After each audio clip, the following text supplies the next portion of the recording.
Hello and welcome. I'm John Miskowski, Director of PBS Wisconsin.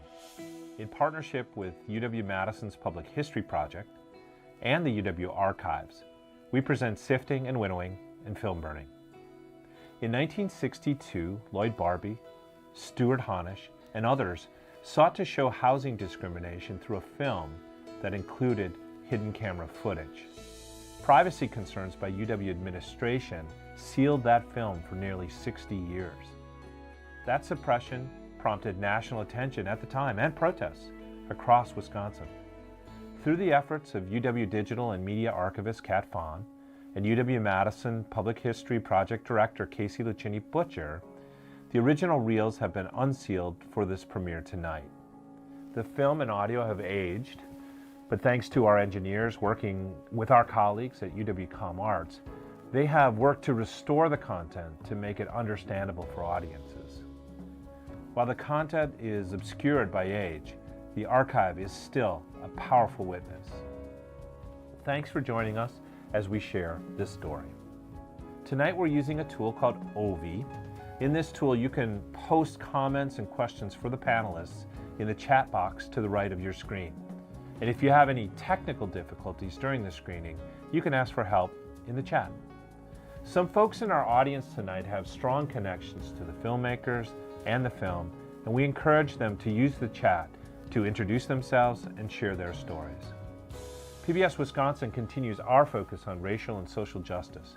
You can tune in to PBS Wisconsin for continuing broadcasts, and at our website, you can find our racial justice resource page with content and resources for schools, family, and community groups. So welcome, and here's UW-Madison Digital and Media Archivist Kat Fahn. Good evening, everyone. I'm Kat Fahn, Digital and Media Archivist for the University Archives at UW-Madison. I am so excited for tonight and to learn from the stories and expertise of all of our panelists. I was asked to briefly summarize how this latest chapter in the story of this film, Racial Discrimination in Housing, got started. So tonight we're going to start at the University Archives. Although the film reels had been living quietly, inaccessible in the archive stacks these 60 years, the lore of the film has lived on and on beyond the walls of the university. I became aware of the film a few years ago when the archives received a question from a documentary filmmaker who said to us, "I'm working on a segment on housing for my film," and was told that in the 1950s, the UW made a film with law students and Lloyd Barbie that demonstrated how pervasive housing discrimination was at the time. But then the film was confiscated and locked away in the archives. And they asked us, "What do you know about the film? Do you still have it? Is it available? Can I see it?" This filmmaker got some of the details wrong, as we learned, but we did look into it. I talked to the university archivist at the time, and he said, "Yes, I know of this film. We do have it, but it's restricted." We double-checked the description we had of the film, and it said restricted. We pulled the boxes with the film, and all the boxes were stamped restricted. So quick note on restrictions in the archives. When things are restricted, in simplest terms, it means that people are not permitted to see it. Now, there are materials in the archival collections that may be restricted for valid reasons. For example, there may be materials that contain private information, such as social security numbers or medical information, or a collection may contain information on a vulnerable community, such as undocumented individuals. But for this film, we had no clear notes documenting why, who, or for how long these restrictions were to be in place. So we looked into it a little further. I won't go into detail because the next speaker will, but in the short version is that we learned the university had approved and then later claimed objection to the techniques used to capture some of the footage in the film. So ended up taking the film and locking it away, quote, under seal in the university archives. Now, we felt that these were not valid reasons for restriction and that those reasons should be challenged, so we challenged them. For us, that meant putting a case together and sending it to the Madison Office of Legal Affairs, asking if they would review the decision and if we could have permission to remove the restrictions. The Madison office checked with the UW System Legal Counsel because this situation involved the Board of Regents at the time. And eventually, after a lengthy analysis, responded back to us saying, yes, these restrictions can be lifted and the archives can provide access to this film according to your standard policies, which was really great and welcome news. From there, it was a matter of getting the film digitized, which was a journey unto itself. The archives thanks all those who helped with that process, including our friends at the UW-Madison Public History Project, PBS Wisconsin, and the Wisconsin Center for Film and Theater Research. And so with that quick setup, it's now my job and my pleasure to introduce the next speaker, UW-Madison Public History Project Director, Casey Lucchini Butcher. Hi all, my name is Casey Lucchini Butcher, as Kat said, and I'm so excited to be here with you all to share a little bit more about the research behind this film and some of the history behind this film. And it has been a long time coming for us to get to this day, so I can tell you that all of us who worked on it are just absolutely thrilled to be able to share this history with you today. So as Kat said, I'm the director of the UW-Madison Public History Project. So just a little background on that project. The project came out of a 2018 report that detailed the history of two groups on campus in the 1920s who bore the name of the Ku Klux Klan. The project was created to expand upon this work and to investigate the histories of exclusion, discrimination, and resistance at the university. Part of our mission statement is shown here. Our aim is to recover and acknowledge the history of exclusion on campus through the voices of those who experienced and resisted it. In the process of researching housing discrimination, particularly the immense challenges faced by students on campus, Kat Fawn told me about this film. I immediately became invested and began researching its history and working with Kat to be able to share it with you all tonight. So let's get back to the history. I'm going to start by giving you just a little bit of background and showing you some archival documents. And a really special thanks to Stu Levitan for researching and writing about this history in his book, Madison in the 60s. The film UW Restricted was originally tentatively titled Racial Discrimination in Housing in a Mid-Sized Northern City. And here are some of the stills from the film you're going to see tonight. It all began back in 1961 when Lloyd Barbie, pictured here on the left, approached the UW Bureau of Audiovisual Information to produce a film on housing discrimination in Madison. From the beginning, he was clear. He planned to use undercover filming techniques to capture the unvarnished truth of housing discrimination in the city. After getting approval from the UW Board of Regents and securing funding, Stuart Honish, pictured on the right, joined onto the project to produce the film. The concept was that Black and white actors posing as renters would respond to housing ads across the city. Honish would then use hidden microphones and cameras to document housing discrimination in real time.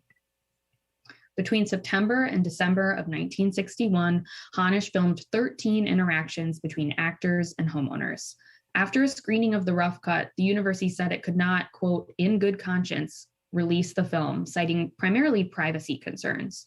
The rough cut is what we'll be showing you this evening. In an effort to salvage the film project, Honish and Barbie proposed to block the faces and house numbers in the film. UW rejected this proposal. Honish and Barbie also asked to purchase the film rights so that it could be released without UW's participation. UW also rejected this proposal. UW vowed to move forward and make the film using actors and reenactments to better protect the privacy of those originally filmed. On the right is a newspaper article from the Daily Cardinal that details the negotiations between Barbie and UW. On the left, you can see Dean Adolphson, and on the right is Lloyd Barbie. In response, Honish resigned in protest. In a written statement, he said, "I do not in all honesty feel that I can participate in the university's perfidy. I have no alternative that can honor the numerous parties who have given so willingly their financial support and time to bring about the realization of this film." He continued, "I have no alternative that honors my own self-respect except to tender my resignation of my current appointment to the faculty." In response, then President Conrad Elvium released a statement. He said, quote, "The historic freedom of the University of Wisconsin faculty members to seek the truth and publish their findings has resulted in great advances in almost every line of endeavor. It is our belief that such freedom extends to films, and that properly used, film techniques can be a potent force for social progress." He continued, quote, "To me and to others at the university, the use of hidden cameras and microphones to force individuals to testify against themselves has overtones of the police state and violates a basic freedom guaranteed in our Constitution." I could probably go into that quote and unpack that all night, but I'll let you all sit with that for a little bit. It's interesting to note that in 1931, Elvium publicly supported racial covenants in the Nakoma neighborhood of Madison. These covenants were a powerful legal tool that barred people of color from owning or occupying houses in large swaths of Madison. Local news media was quick to note, however, that UW appeared to be acting with what they called a moral, not a legal judgment of the film controversy. Many newspapers used the following quote: "The state of Wisconsin has no privacy law, and the state Supreme Court has not recognized a common law right of privacy." So to be very clear, what Hanish and Barbie were doing was not illegal at the time, and UW would have been well within its legal bounds to release the film.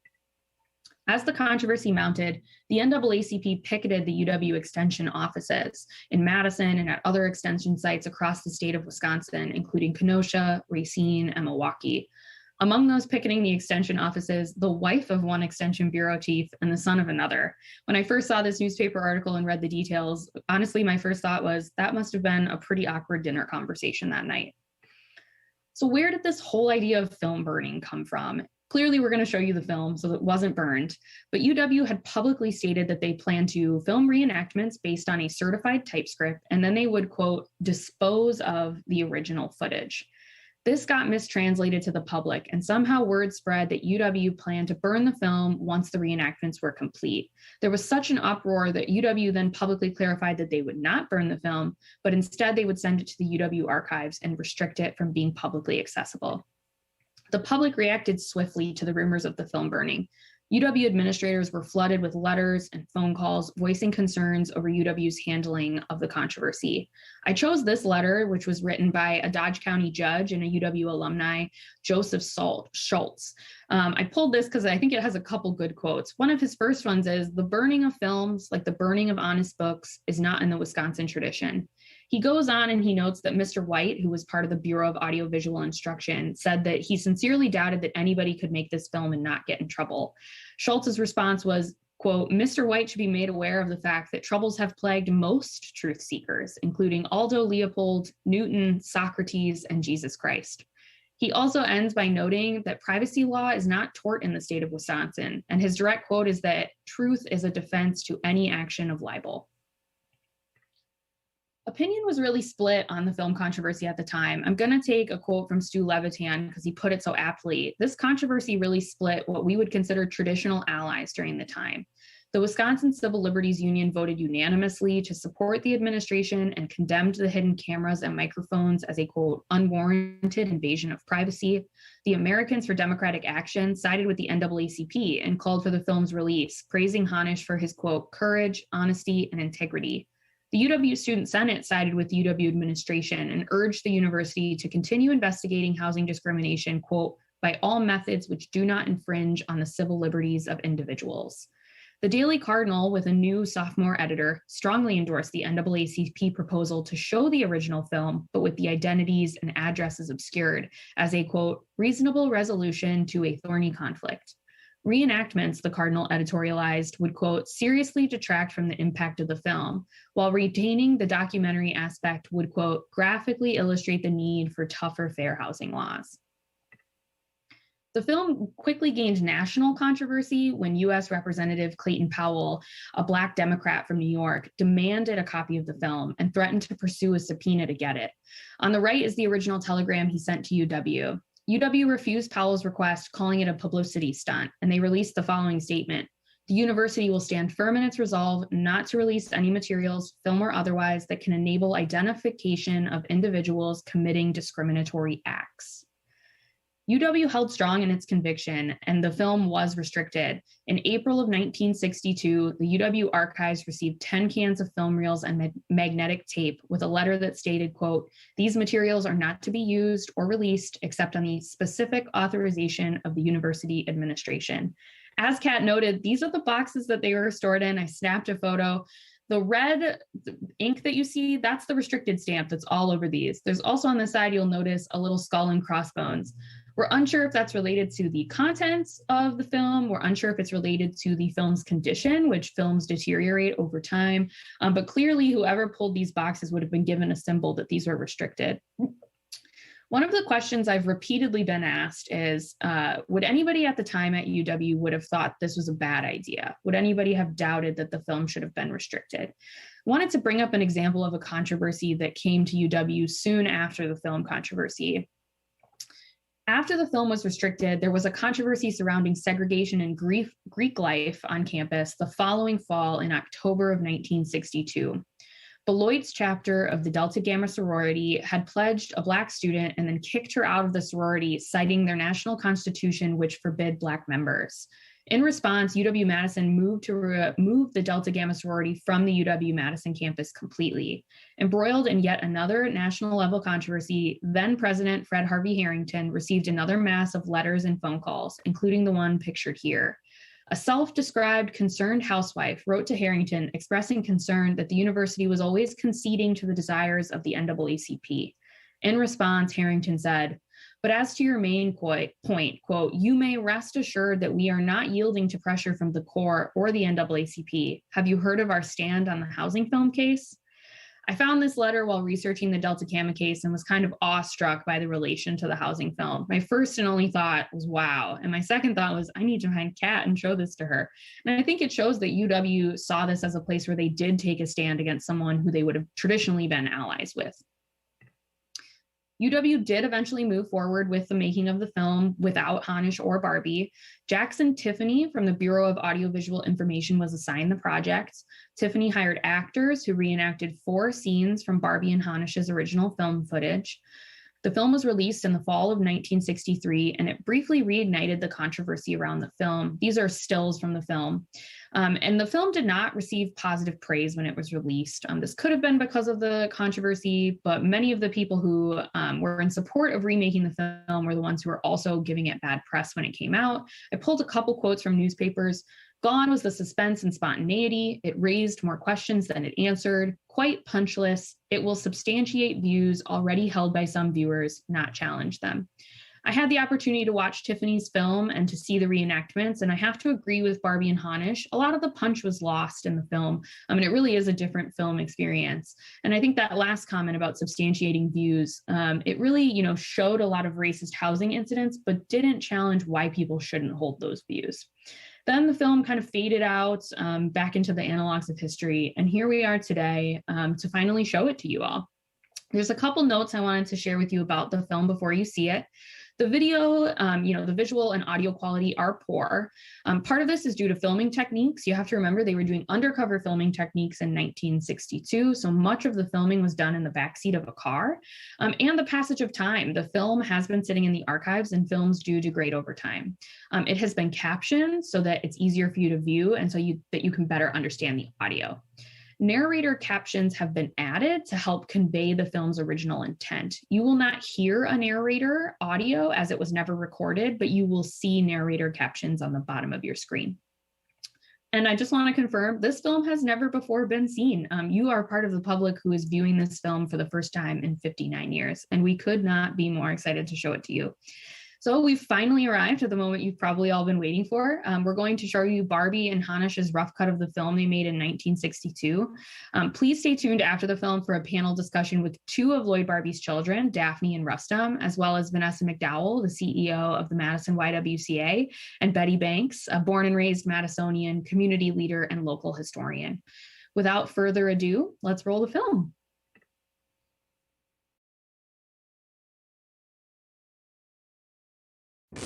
Oh, I thought you were alive.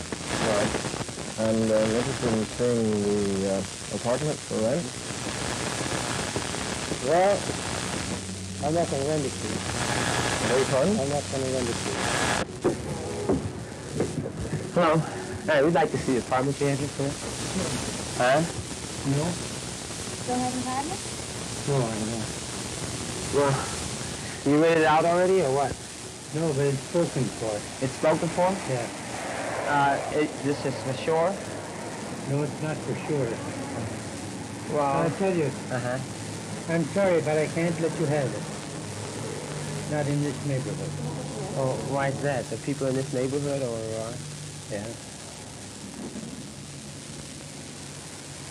I guess you know why. Well, I'm sorry it's that way, but I don't want to have trouble with my neighbors.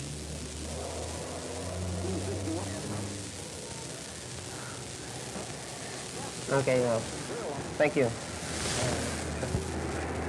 He's a salesman, and my husband showed him the apartment, and I just decided to take it. I see. Well, It's just, it's it's strange. It was just a coincidence that it happened. I guess I sort of assumed that since I'd called and made the appointment that you would probably Yes. hold it, at least until I got here. Yes, well, it's just one of those things we're kind of anxious to get rid of them, just to get rid of it if we can, so. I see. Well, thank you.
Oh, Mr.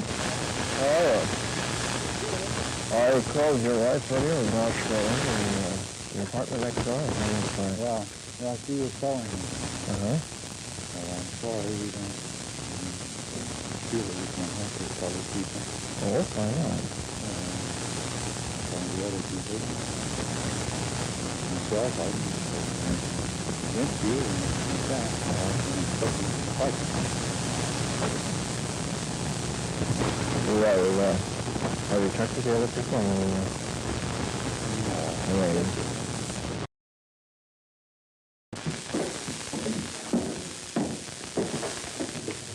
No. Ooh, back into the cold.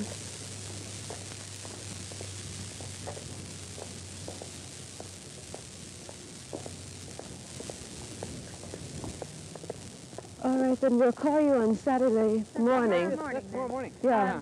About what time? I'm there from 8 in the morning until noon. So I'll be there all during the morning. And just give me a call there. All right. Okay? Okay. Oh, all right.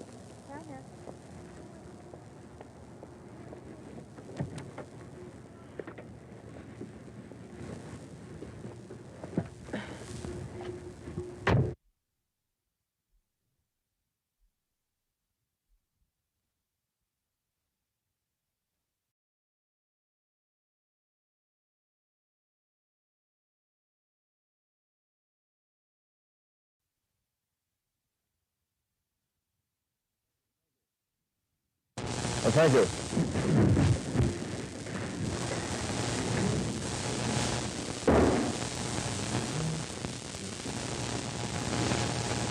Anybody else around? I don't know, man. I see. That may be his station wagon. I beg your pardon? That may be his station wagon across there. Hello. We were interested in renting the apartment upstairs, and we were wondering if the rental agents have been around, if we knew anything about it. He had telephoned before. He's supposed to be here at 2:30. Mr. Jacobson. Is that? Oh. Well, sorry to disturb you. Hello. My brother called before about renting the apartment. Oh, yeah. Yeah, I'll see if I got the key here. Yeah. Is the key? Oh, good. Thank you, Mary. Thank you. Thank you. You want to grab that seat, John? Yeah.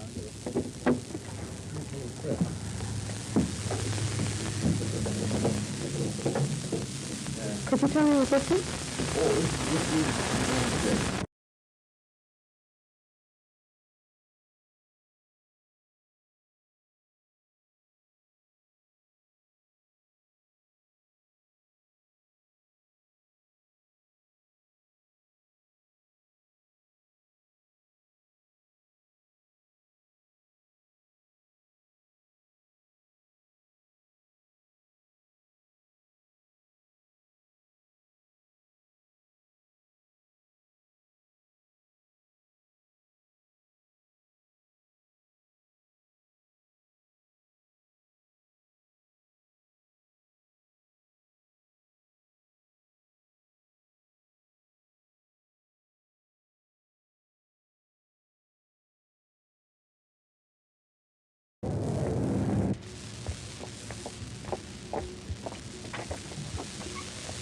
looking for the rental agent, you know, who's around at all? Office is closed for Monday. The office is closed until Monday. Do you know what time it's open on Monday?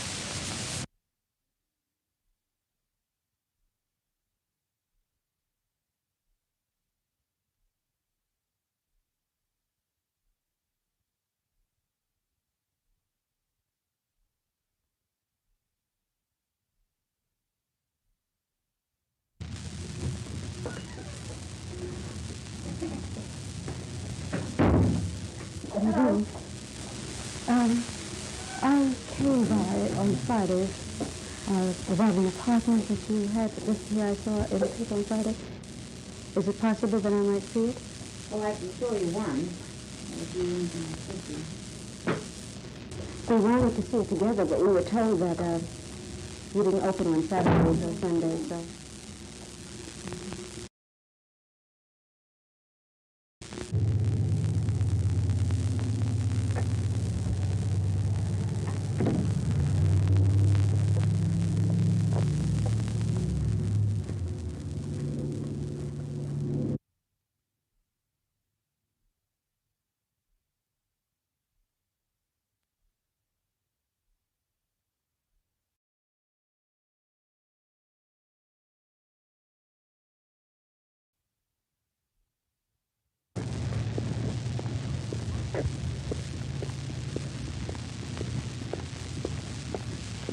This is the one advertised for 14.9? 14.9, yeah.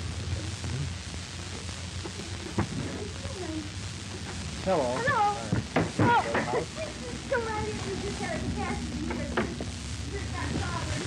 I heard him yelling. Oh, that's bad.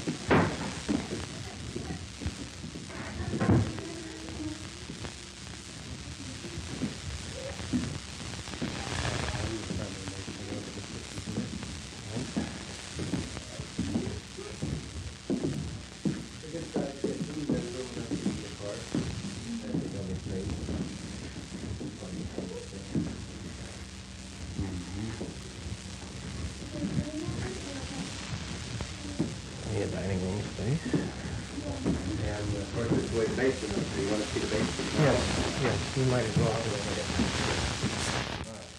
I know the depth.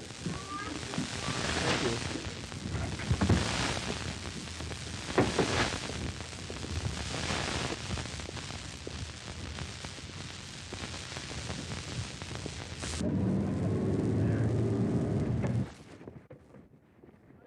Hello there. Yeah. Mr. Allen. How you do? She isn't home, so I don't know what we can do. She isn't home yet? No, the kids are getting out of school over there. She's always home by this time. She's normally home by this time.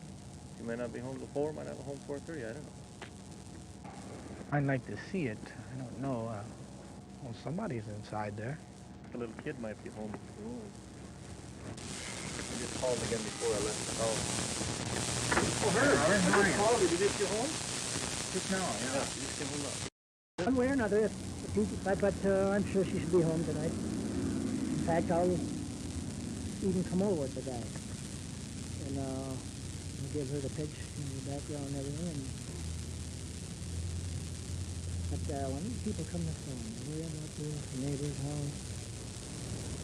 Of course, they become and defend their property values. Well, you know, Well, the problem is they don't stop to ask their neighbors. Their neighbors might not even care. They don't know that for certain. Oh, yeah. I think you'll learn. If you haven't looked around, you'll tell them much. You haven't, obviously. No, Yeah, you don't. No. What do you do? I work for Farmers Mutual.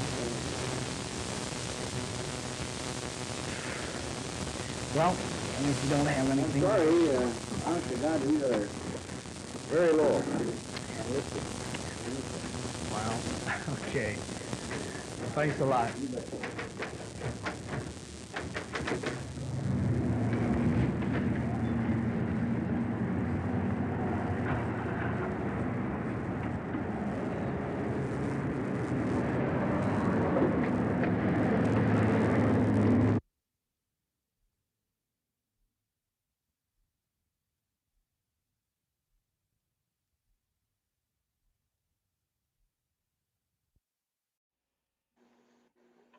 Thank you all so much for being in attendance today. I hope you all enjoyed the film. I hope the hype was worth it. We were so happy to be able to share this with you all today.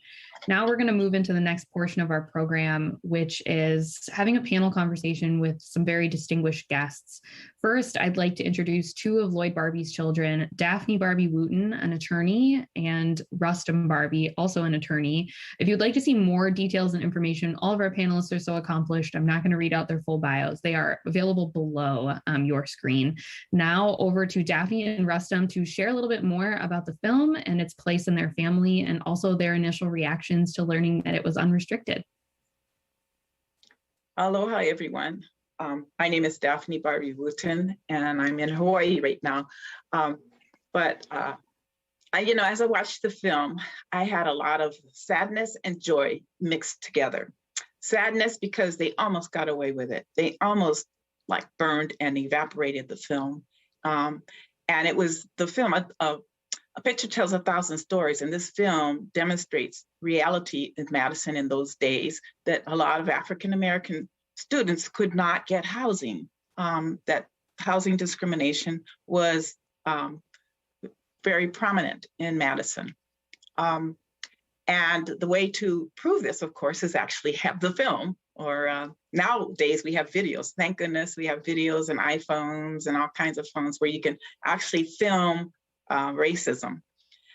And so there was the sadness is that they almost got away with it, but then there's joy because they didn't. Because now, 60 years later, and even though my father has passed and Mr. Hanish has passed, all of you are able to see the film and make comments on it and understand what was going on in the 60s.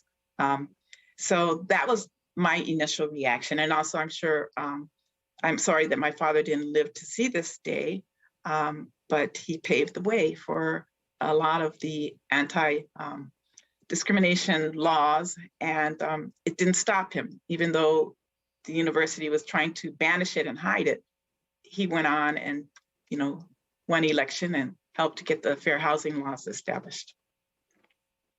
So thank all of you for finding it. I just love that. Yes, good evening, everybody. I'm Rustum Barbie. I'd also like to thank Cat Fam and Casey Butcher for their efforts in locating and lifting the veil from the cover-up and hiding this important film. Also, I believe that George Allais, who participated in the film project with Stuart Hanish and my dad, is participating here this evening also. So I'd like to thank George and say hello to him. I believe Stu Hanish's son is also present. I'd like to say greetings to him also. So, boy, isn't that something? That the University of Wisconsin, the Student Assembly, the ACLU, and the Unitarian Church, as reported by Stuart Levitan, all supported hiding this documentary film. In doing such, they made a choice to support the interest of protecting the identity of bigots and racists over the interest of Black people to get housing in Madison, Wisconsin. So the restriction and the label restricted with the skull and crossbones on the boxes of the film, smack of J. Edgar Hoover. My dad was not timid in calling out racism and bigots during his lifetime. And he often spoke to Daphne and me about who he called phony white liberals who paid lip service to civil rights. But when push came to shove, their support was not there anymore. So I really do appreciate the film being uncovered, and now people can see it. And thanks again. Thank you both so much for being here. And, Daphne, I want to put you on the spot really quick. Can you tell us and tell the audience a little bit more about why this film was so important to your father and the kind of place it has in making your family? Okay. Well, this film is very important. As I stated earlier, it's evidence. It's actual proof. An actor and wouldn't do the same. Wouldn't be the same thing. It's raw footage. And he was the president of the NAACP in Madison at the time. NAACP raised funds for the film. The film was going to be shown in Madison at the Union. They had gathered the crowd. They were, ready to show. It was a very exciting moment. And it was proof that there needed to be fair housing laws in Wisconsin. And to have it pulled under the rug was very disappointing to my father, to say the least, as well as to Mr. Hanisch and Georgia Lay. It's important, is historical, of course, but in our family, it was important. It wasn't something he dwelled on. He did talk about it, but he didn't dwell on it. What he did is he just went on and became a state legislator and fought for fair housing and fought against discrimination. So it motivated him. And, in some way, I think he always thought one day it's going to come to light. I mean, that's what I believe. He didn't say that to us. He didn't spend a lot of time on that negativity that it was taken from them. But he and Stu Hanisch became very good friends, as well as Georgia Lay. I think friends for life because of what happened. And I understand Mr. Hanisch quit his lofty position as a professor of film in the University of Wisconsin. Yeah, it was it's a piece of the puzzle, but it isn't the full puzzle, the full lifespan, But it's a very important part that was hidden for so long. And so again, I want to thank all of you for bringing this forth. And you know what it makes me do? It makes me wonder how many other films have been banned or have been hidden with the skull and crossbones. Makes me wonder. We'll let the curious archivists in the crowd maybe do some digging in their respective archives and see what else we can find. I'd like to introduce next our other two panelists. So first up, we have Betty Banks. As I said earlier, Betty Banks is a born and raised Madisonian. She's a community leader and a local historian. If you want to know more about her bio, you can again see that information below. And Betty, just to start, tell me what your initial reactions were to seeing this film. Oh, you're muted, Betty. I had three reactions, actually. First of all, I want to say that I was 17 years old at the time that there was a sit-in at the Capitol that Lloyd Barbie led. And it took place from June through August, and it was for a human rights bill. My grandmother was the oldest person to sit in, and she was 85. But that's I thought about that, the fact that Lloyd Barbie was one of our heroes, and we all were proud that he took the positions that he took. I also thought it was interesting with the young girl that was in this film. I think that in the work that I do with families, I often talk about how we need to take opportunities to talk about discrimination. And here this young girl was living that experience, and what an opportunity to be able to talk with her about discrimination. And so I am very appreciative that it has been shown. It needs to be part of our history of fighting, for human rights, because it certainly laid the groundwork for other things to happen. Thank you so much for that. And I'll introduce our last panelist here, Vanessa McDowell. Again, such an incredible record. So I'm not going to read her whole bio, but you can see it below. Vanessa McDowell is currently the CEO of the YWCA Madison, and she's really a proven leader, not only in the human services field, but also in the city of Madison. So Vanessa, what were your kind of initial reactions to seeing this? Yeah, thank you. Well, first of all, I want to thank you all for uncovering this. I mean, I think this is something that continues to need to get uncovered. And to your point, Daphne, I was thinking the same thing. How many other things do we need to go into the archives and find? But what it brought to mind were a couple things. When you were looking at the neighborhoods, I was looking in the chat and people are starting to recognize a little bit some of the neighborhoods. And what's interesting is that the same thing, it's like the remnants of what we saw then is still playing out today in Madison. So those same neighborhoods are still white. When you talked about the covenant, I appreciate you talking about the covenants because that was a real thing where it specifically stated that colored people were not allowed in this area or in this neighborhood. And I know you pointed out Nakoma. And that's interesting because my mom was a housing discrimination tester in the 80s. And so she actually went out and was doing these testings, and she was doing it in the Nakoma neighborhood, which I see now is because of these covenants, right? And so it's interesting, I think, to see how, as we're talking about, liberal Madison or progressive Madison, as often we're known as, is not so progressive. And I think we'll get into a conversation about how things today are still not too far. Yes, we may not have the blatant covenants that we had then, but there's still a lot of things that are happening today that are causing housing discrimination, specifically for the African-American community here in Madison.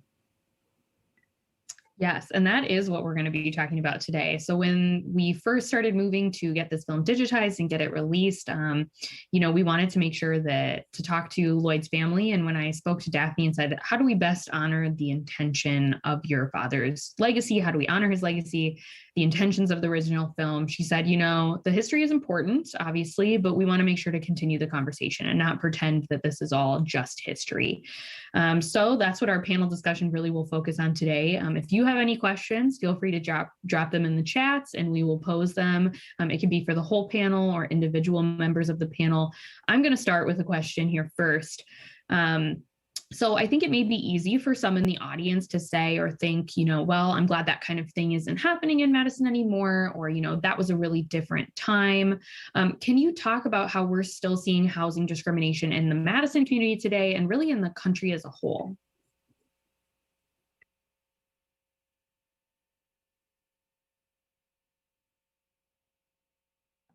I can jump in. Well, kind of continuing on with what I was saying, I think what's interesting, actually, ironically, our mayor just put out an article in regards to sort of some of the housing discrimination that we're still seeing within Madison-Dane County. And there's always sort of these plans, that are put together. I'm going to be bold enough to say that a lot of times the plans are put together without us at the table, which I think is problematic. And so my challenge would be that we need our voices there to talk about the experiences that we have had ourselves within housing discrimination here in Madison to change the narrative here and change the story. What I think is interesting too is, in doing some research, I would offer folks, if you ever want to kind of look at some data specifically to Madison, there is a report out and it's called The Impediments to Fair Housing Choice. And it is sort of in draft form. I think they're still working through it, but it does give a lot of statistics around race and housing, as well as mortgages, which I think is another conversation around who's getting lended to and who's not and why. And so we're still seeing that African Americans are still at the bottom of lending options, as well as we're still at the bottom in terms of owning homes. I think the latest stats I saw were about 15% of Blacks in Madison own homes, which is not good. And then when you think about, I'm always passionate about how do we start building generational wealth within the Black community, because it doesn't exist, right? Because of various things that have happened through history. When you think about all the way back to 40 acres and a mule that we were promised, we didn't get that. The GI Bill, we didn't get that. Then you got, the Fair Housing Act that was supposed to be enacted, but there were so many covenants and things that were put into place that caused us also not to get that. We couldn't get housing. And so that stuff still plagues us today. And when you think about how the economic piece plays into that as well, that we're also at the bottom when it comes to poverty, when it comes to jobs. So it's a holistic approach we need to look at in terms of how we're going to change this narrative here, specifically in Madison. It can't just be a one sort of off approach. It's got to be a lot of things that are changing at the same time. It's been some time since I lived in Madison. I left in 1989, but I did go to school there at Madison West Junior High School. And at that time, the redlining in Madison, most of the Blacks lived on the south side off of Park Street. My uncle Raymond lived there. I don't know how much it's changed. I suspect quite a bit. It didn't have the strict redlining that Milwaukee had, but generally speaking, Blacks were on the south side of Madison at that time.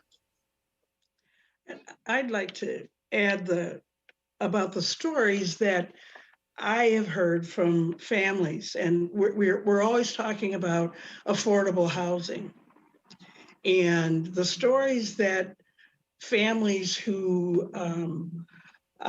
don't have the resources to be able to live anywhere they want to live are often shuffled into certain neighborhoods.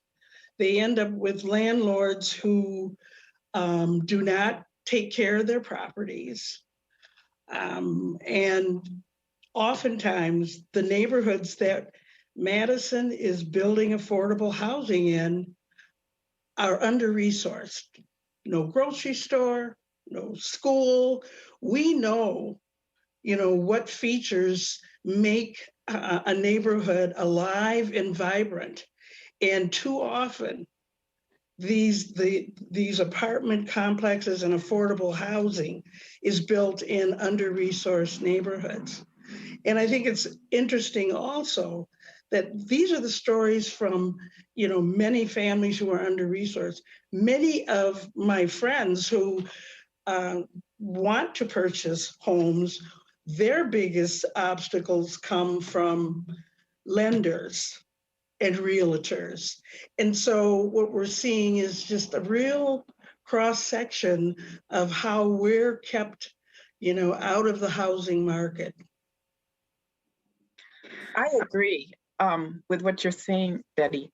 Because if you notice, if you recall in the film, there's this part where they go into a realtor's office and they are asking to buy a home or what homes are available, and they say none. But then when a white person walks in there, it's, oh, we have a bunch of homes for you to look at. So yeah, access to that data, although it has gotten better because now you can go on the internet and see which homes are available, but back then you couldn't. But also realtors who may steer you someplace where you don't want to go or not show you a house that you're interested in. And of course, these, I think there needs to be more complaints about what happens with that. And in fact, I still own my father's house in Milwaukee, and it's a zip code 53212. So one day I got a bill from the insurance company that doubled the amount that I paid the year before. And I asked why. And they said, because your zip code is 53212. And there's been a lot of fires in that area. I said, well, I've been with you for how many years? There's been no claim. You can't just, increase the rate. And so I did complain and got, what? I just changed insurance because, these days you don't have to put up with that. But there's a lot of people who don't know any better. They don't know that you can complain. They don't even know you're being redlined, but you are.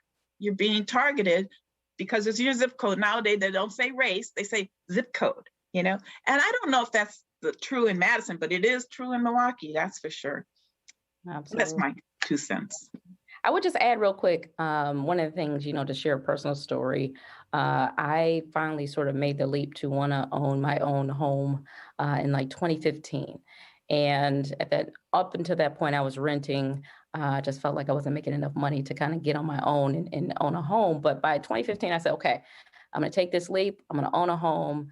because at that time I had a great job, no great credit, no debt, you know, and in a sense, an ideal candidate, right, for a mortgage, right? But when I went to the bank and started having these conversations, they declared me high risk. And what was interesting about that was what I figured out, obviously, was the only thing I could be high risk for was my race. And so it became sort of these hurdles I had to jump through in order to get, and I was persistent, right? I was a person that was like, you're not gonna do this to me, right? But just thinking about, I had that experience myself here in Madison, trying to own my own home and end up having to put down even, I had to ask my parents for help, right? And not everybody has that resource, right? And so just thinking about how much money they're asking you to put down, one, for a house, which is, who has that kind of money sitting around? Definitely not our community, right?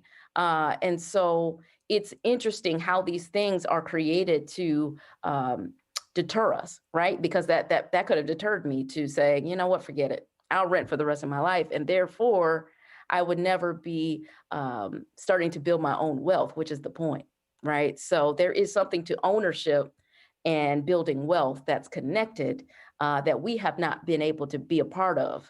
But how do we interrupt that?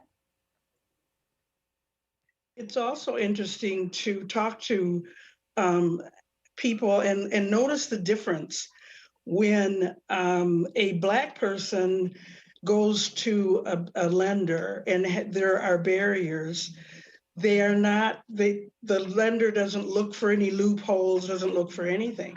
A white person does, and I know this for sure because I've had white friends to say, well, you know, we ran up against this problem, but they really helped us figure it out. And we were able to jump that hurdle. So, and that is still going on. Absolutely. Thank you for sharing these stories. I think that's one of the things that stuck out to me as somebody who's researched housing discrimination in the past, is that in this time period, in the 50s and 60s, it was always pitted as, you know, both sides, he said, she said, right? Where there's a family who says, we weren't given the house because we're African-American. And then the landlord says, no, no, no, it's because I rented it to someone else or someone got here first. And what I think this film does really well is show this kind of underbelly, right? Show the truth of this, is that people know they're discriminating. They're being very intentional about it. And, you know, you brought up, you brought up, Vanessa, that, you know, you were talking about the Fair Housing Act of 1968 and how this was supposed to be all of these solutions, right? But what we saw in the film was a lot of instances of social discrimination, people discriminating against other people. And so the Fair Housing Act was supposed to solve all of that. And obviously we know that it didn't. And housing discrimination remains today. And so I think probably a lot of people watching this, you know, will say, how do we move forward? How do we get change? How do we make this change happen when policy hasn't always solved the problem completely? What are kind of the next steps to combat this? Well, I would start out by saying, we just need to have some real conversations, right? About, first of all, acknowledging that this does happen here in Madison, Wisconsin, because sometimes I think people think, oh, that happens over there or it happens there. But no, these are real stories. These are real continued issues that happen here in Madison. And I'm a believer really in doing things outside of the system. I believe the system was set up to make us fail, right? It was set up to do what it's doing. But how do we do things sort of from a grassroots sort of perspective? One of the things that I am very passionate about on my own, that I do on the side outside of my role at YWCA Madison, is I created an LLC called Madison Roots, in which it is an opportunity for us to, it's Black owned. Me and Kamal Calloway are the owners of it. We hire Black people to do our work. So we have a Black attorney, we have a Black realtor, we have Black, you know, we're intentional about trying to build Black wealth within Madison. We're also buying homes to put Black families in so that, boom, they could start building wealth on their own. We're also buying 2 to 4 unit properties, things like that, to get Black people into this space of being able to own, which will translate into building wealth. I am a believer that we need to start having this real dialogue about reparations. And the way that I'm doing it is I'm calling for what I'm calling my white co-conspirators to give to this initiative with no strings attached. Meaning, no, this is not for you to eat a tax break. No, this is not for you to, do as a charity type piece of thing. No, this is you saying, hey, I see the injustices that have been happening for Black people since the inception of this country. I want to do something real about it, but I want to do it in a way that is hands-off and really no benefit to me as a white person, right? Because that's a different conversation when you're talking about this country being built on the backs of Black people. And the conversation around, how much white people specifically, have benefited from all of that work that Black people have done. And we've got nothing in return as Black people. So how do we start honing in on that conversation and saying, you know what, I'm going to start transferring some wealth. I'll never forget, I had an individual who reached out and said, hey, I just received a like a passing down, like someone died in their family, right? And in their will, they passed on some money to them. Now this, rarely happens in the Black community, right? But in the white community, it's prevalent, right? And they're like, you know what? I understand what happened here. And I want to do this and give this money as no strings attached, because I understand the transferring of wealth from the white community to the Black community and all of the harm that has been caused from the white community to the Black community. No strings attached. That is the kind of transformational things that I think we have to start thinking about in this time, because we cannot think that we're going to get different results doing the same thing. As we know, that's insanity. So we got to kind of think out of the box about how do we start changing this narrative here in Madison.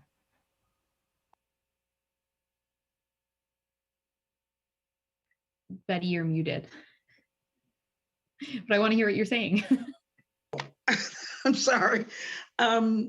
When I was the director of Family Resource Center, I was determined that not only should parents learn about the ages and stages of development, positive discipline, but they really need to start talking to their kids about financial literacy and helping even very young kids learn about savings and really begin to understand all the intricacies of financial, how you build financial wealth. Having a 5-year-old save a couple of pennies every week or whatever begins to build the process of lifelong learning about finances. And so I think that that's the other thing that we, in the Black community, we really need to think about. How do we spread this education around financial literacy so that we as Black people know more about it and become financially literate?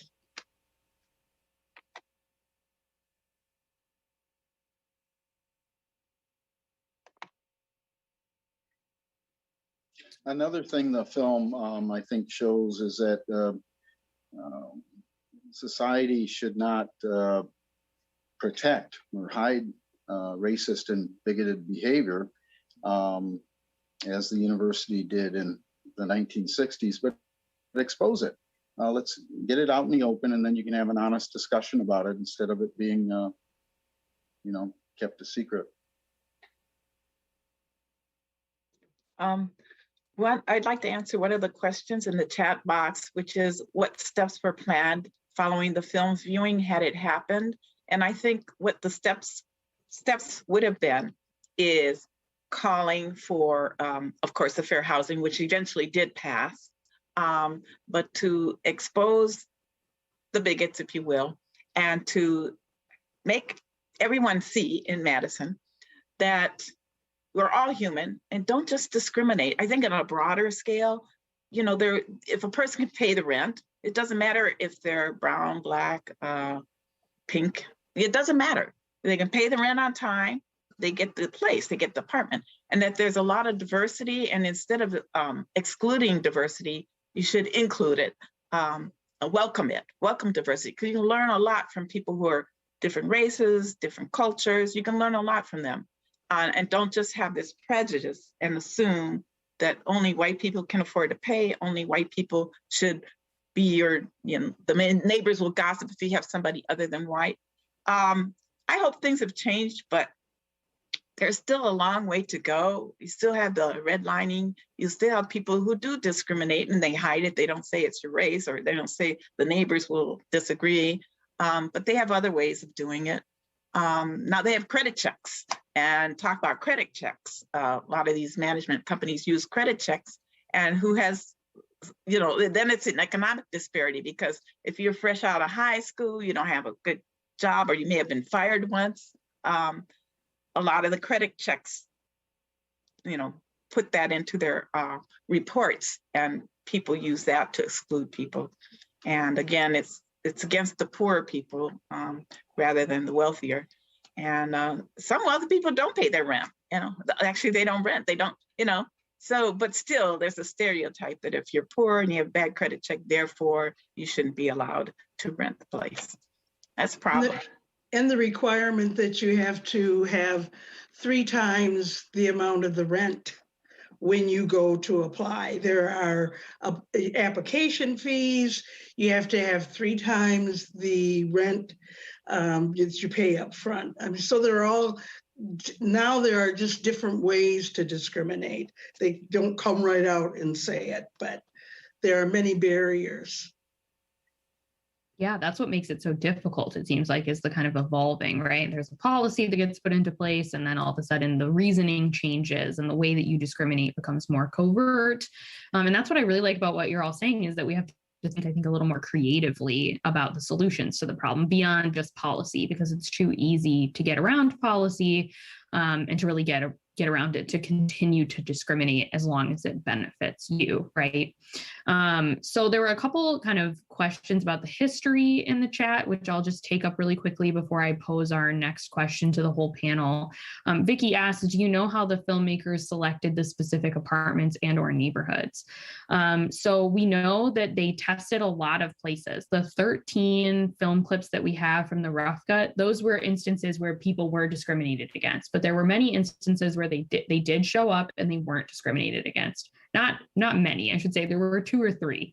And those tended to be in neighborhoods that weren't known for discriminating. So neighborhoods closer to the east side, neighborhoods closer to campus.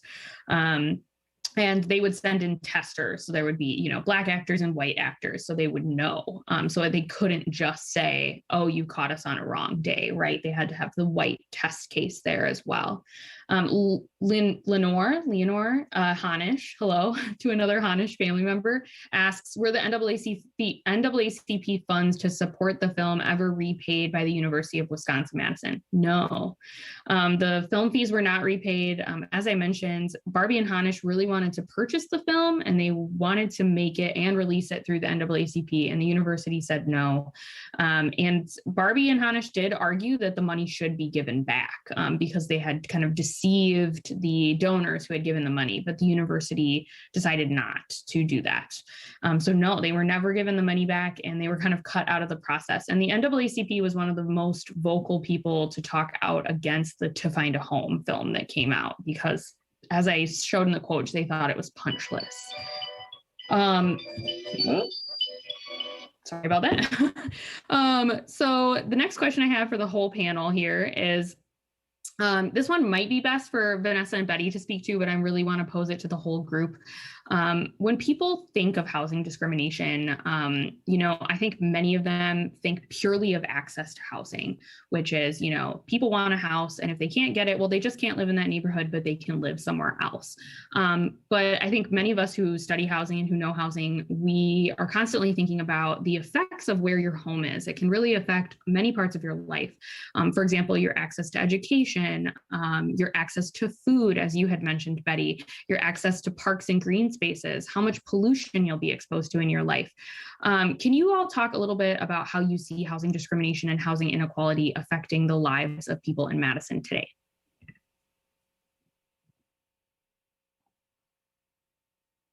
Sure, I'll jump in. Well, I think it's interesting. Clearly, there is a connection between all of those things, right? So when you're talking about housing, employment, when you're talking about healthcare, all these things are related. And so when one is not working, the other doesn't work. So you can imagine at YWCA, we often are running into our residents or our participants who are struggling just to get a roof over their head, right? And so that's their first priority. There's something in our city called Housing First, right? Where it's an initiative to try to house someone first, because understanding if I get housing, okay, that's one thing that I have solidified. Now I can start looking for a job. Now I can start doing these, these other things.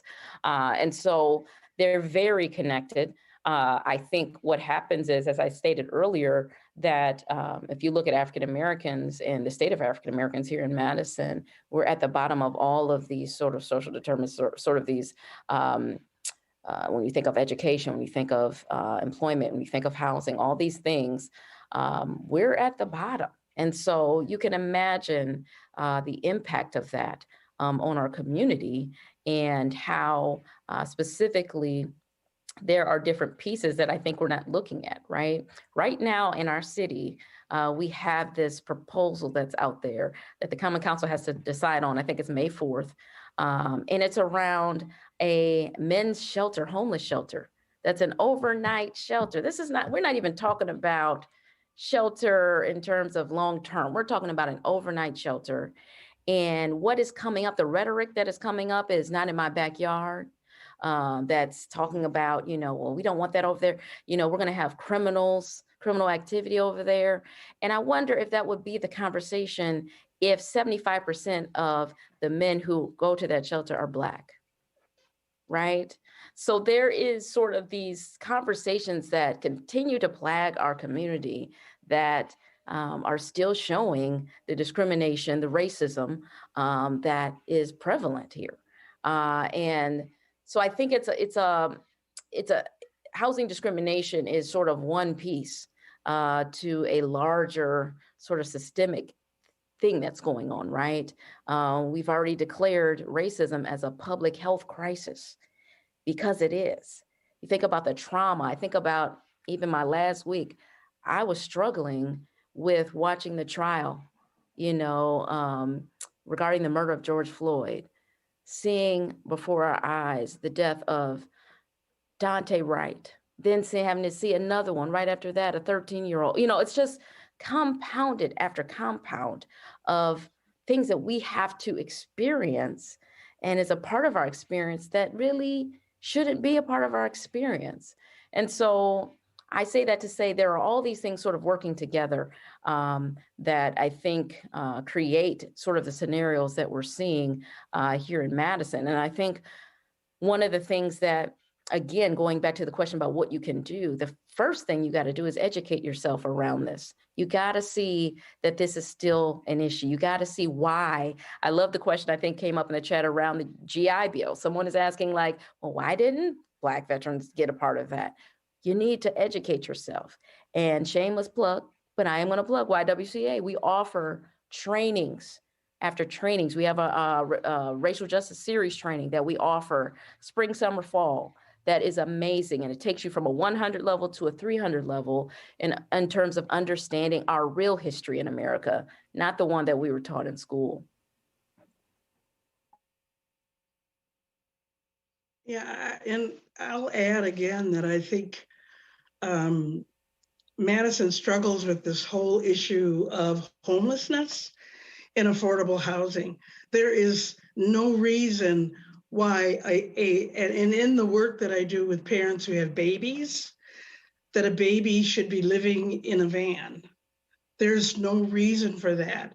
And part of the reason is about, employment and living wages. So it's all a part of the picture. so if you have a job and you are struggling, to pay rent, buy food, buy your kids shoes, that adds to the stress. So, we have to look at, job creation. We have to look at the whole idea of helping families be able to support, and strengthen their families, which strengthens our neighborhoods. But it certainly isn't a simple task, but it's one that I believe could be overcome if you bring the right people to the table. And oftentimes people don't hear the stories that Vanessa and I hear. Absolutely. I love that part about strengthening the neighborhoods too. I think that people don't often think about how diversity is a strength in our neighborhoods, right? There's this misconception that is not a strength when it absolutely is. We got a great question in the chat that I want to ask you all. JDP asks, I wonder what the panelists think of the performance of non-racist attitudes of progressivism. In the film, we saw so much of the quote, "It's not me, but the neighbors" kind of rhetoric. How do we combat this specific kind of cognitive dissonance? I'll go. If I was applying for a home and they said something like that to me, I say, I'm not applying for the neighbor's home, I'm applying for your home, So own up,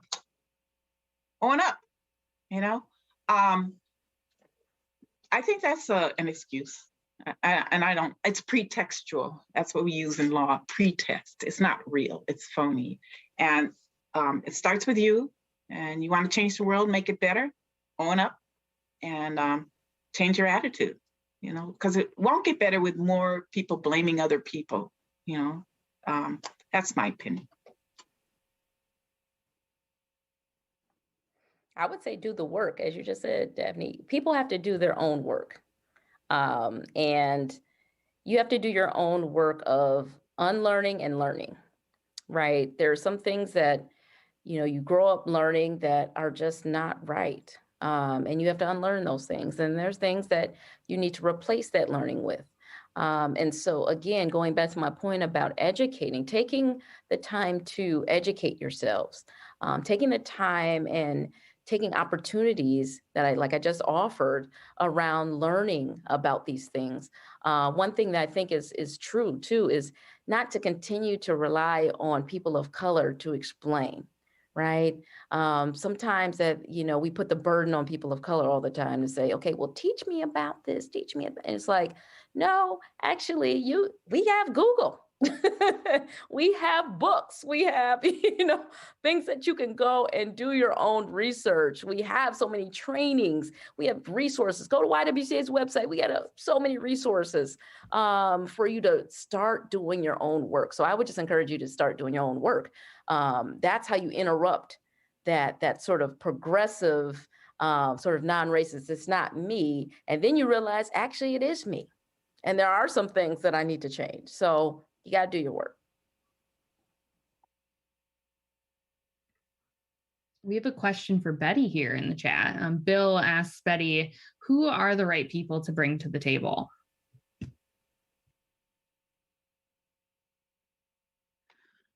Well, the right people to bring to a table are people who have a lived experience, people who can tell their story, and oftentimes there are people who have good ideas. These decision makers don't have all the answers most of the time. So when you widen the net and actually listen to somebody who has walked the walk, and you hear something different. So I think bringing people to the table, somebody besides decision makers, but somebody who has the lived experience and who has the will to want to make things better and bring forth an idea. We're in the mess we're in because all these ideas didn't work.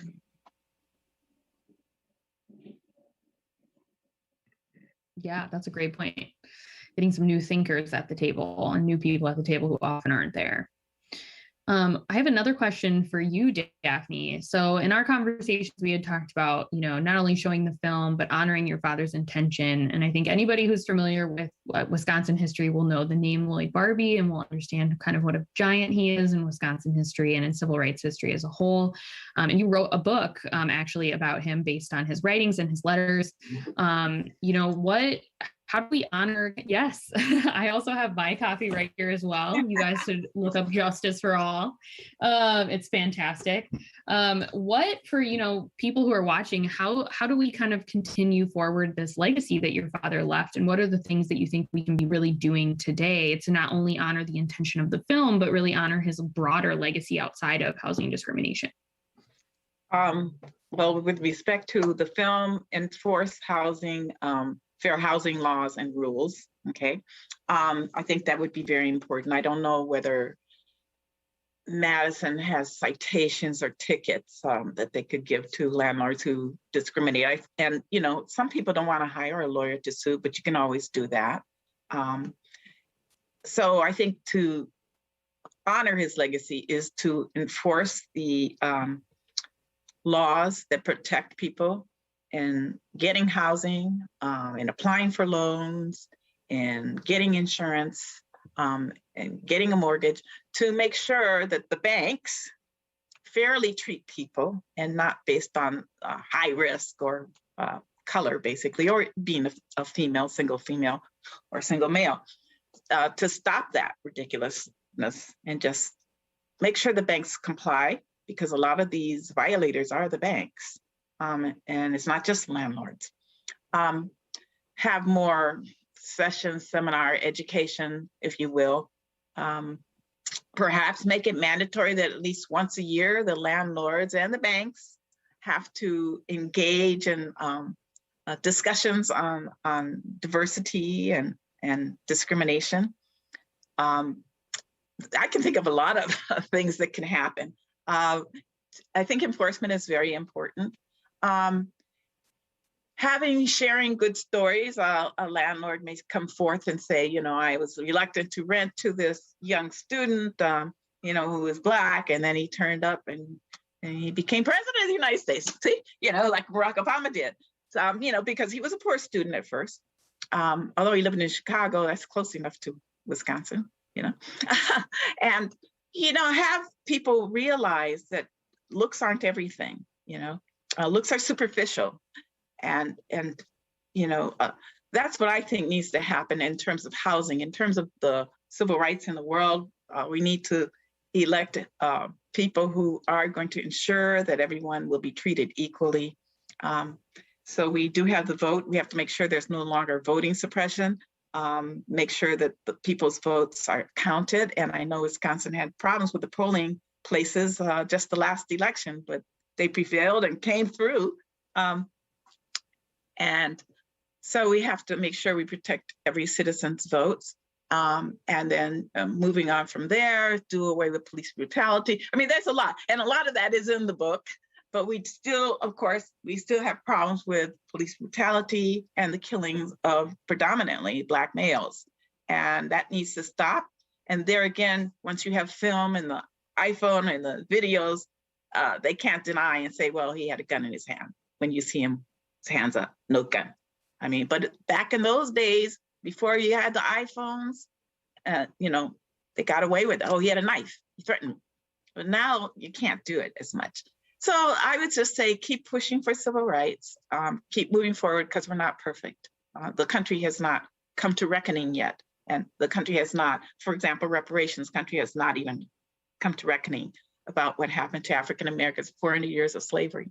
And people can't grasp their head around that. But so there's a lot to be done. It didn't end. I could go on, but let someone else tackle it. I'd like to add that I think as families, we have to teach our kids the true history. Our kids need to know about Lloyd Barbie. They need to know about his legacy so that they feel like they need to honor that legacy. They need to understand all the things that happen, over time, and who the giants in our community are.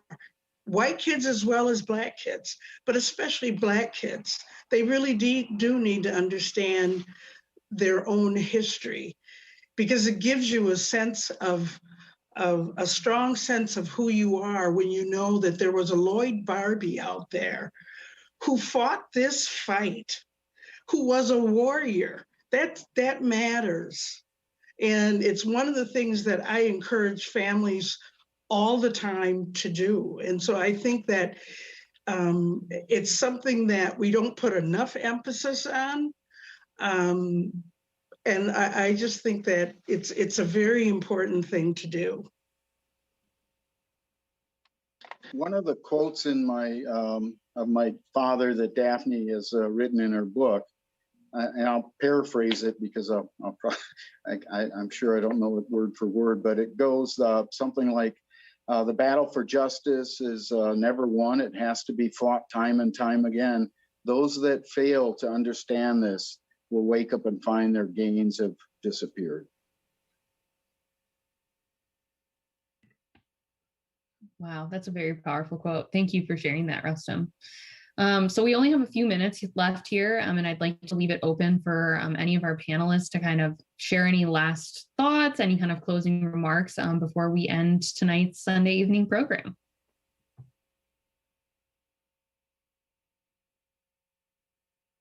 I think all of us have a role to play in this battle for justice, this battle for civil rights, this battle for human rights. And whether it's getting out the vote, whether it's donating to a food pantry, whether it's just reaching out to your neighbor, we all have a role to play if we're going to get this done.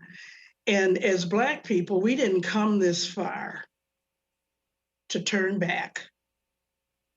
And I just would encourage, people to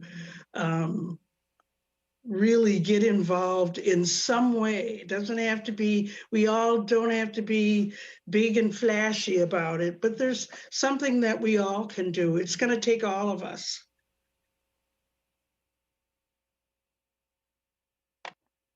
I would just add, we have to get past the conversations.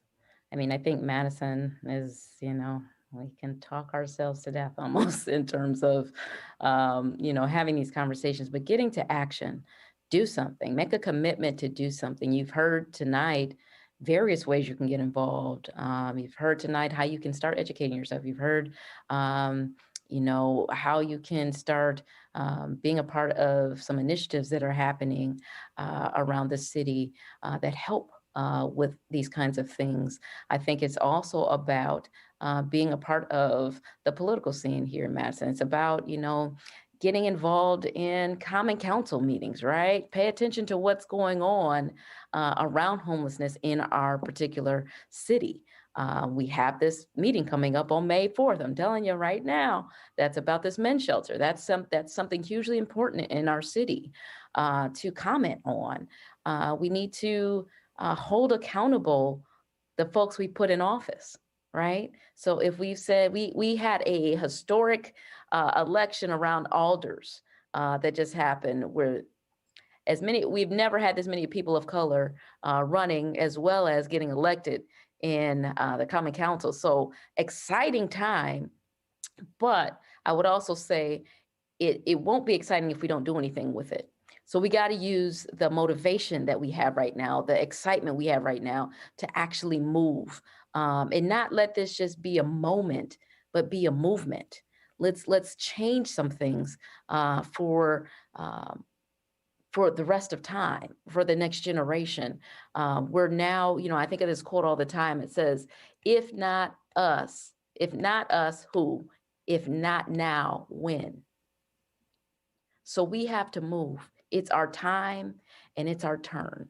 So I encourage us all to get involved.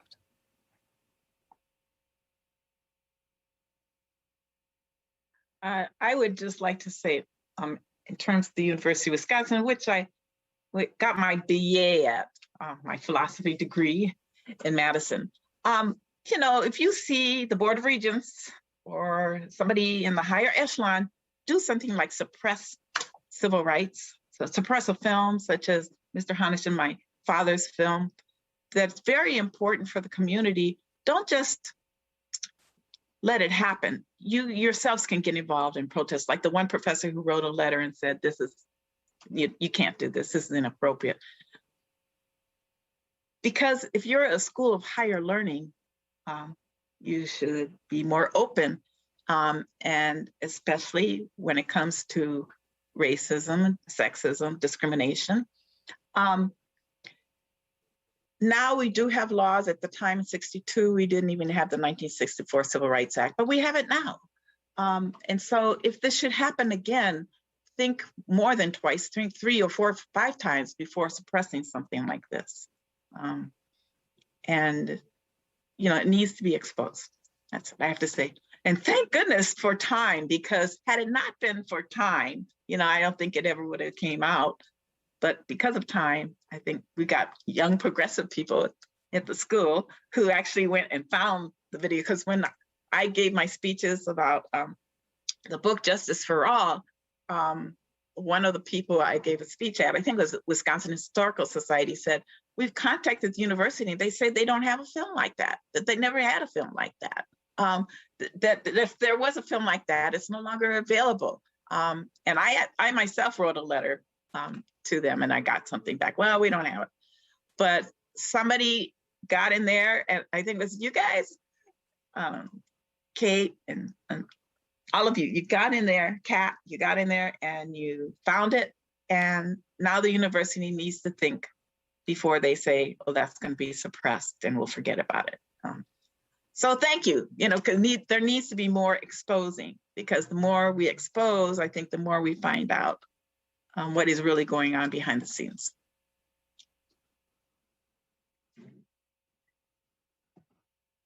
Awesome. Thank you all so much for attending tonight. Thank you to everyone in the audience who watched this. Truly, it has been one of the greatest pleasures of my career so far to be able to bring this film to you all. Kat and I have been working really, really hard to get this to the public because it's something that we believe is important. We believe that it's something that shouldn't have been restricted in the first place. And this is our small kind of way to make amends for its original restriction, is to make it accessible and show it to you all. I want to thank all of our panelists who are here, who helped to prepare for this event, who showed up tonight to give their thoughts and their opinions. Thank you to Betty, Vanessa, Daphne, and Rustam. And again, thank you all for attending and for witnessing this film and being part of its ongoing history. This event will be recorded and will be available in a few weeks. The film will also be available at the UW Archives, as it is now unrestricted. So again, thank you all so much for coming, and I hope you have a great Sunday night.